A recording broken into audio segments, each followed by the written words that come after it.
আমি প্রথমে আপনার নাম জিজ্ঞেস করছি, বলুন আপনি। আমার নাম সৌরভ মল্লিক, আমি সেল কোঅপারেটিভের বাসিন্দা। তো আমার অ্যাকচুয়ালি 2019 সালে না 20 সালে সার্ভাইকাল স্পন্ডালাইসিসের একটা প্রবলেম অ্যারাইজ করেছিল। তো তারপরে আমি তখন আমাদের এই অমৃতদার কাছে এসে ফিজিওথেরাপির কিছু এক্সারসাইজ উনি দেখিয়ে দিয়েছিলেন, সেগুলো কন্টিনিউ করতাম।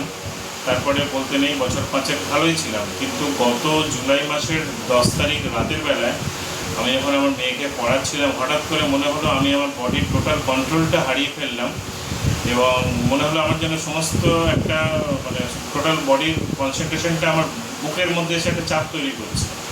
তো আমি তো সেদিনকে রাতে হেলথ ওয়ার্কে ভর্তি হওয়ার একটা মনে মনে একটা প্রিপারেশনও নিয়ে ফেলছিলাম। আমাদের পরিচিত যারা আছে আমাকে নিয়ে হসপিটালে যাওয়ার প্রিপারেশন চলছিল। তারপর আমার নিজেরই স্ট্রাইক করলো যে হসপিটালে যাওয়া মানেই তো একটা, দেখুন কেউ চট করে হসপিটালে যেতে চায় না, এটা মানুষের নেচার।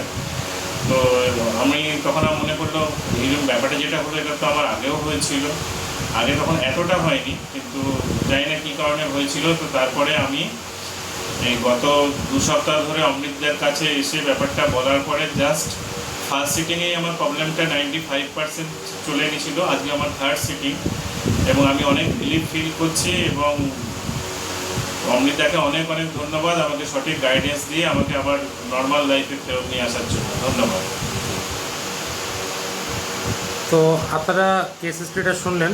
এক্ষেত্রে আমরা যেটা করেছিলাম সেটা আমরা কিছুটা ভেস্টিবুলার রিহ্যাব করেছিলাম ওনার, আর তার সাথে আমরা ওনার নেক রিলিজ করেছিলাম, কিছুটা স্পাইনের অ্যাডজাস্টমেন্ট করেছিলাম, সার্ভাইকাল স্পাইনের। অ্যান্ড এটা করতে আমাদের মোটামুটি তিনটে নয়, রাদার 2টো সিটিং লেগেছিলো। And then we continued with exercise, and that has produced a fantastic result. So thank you.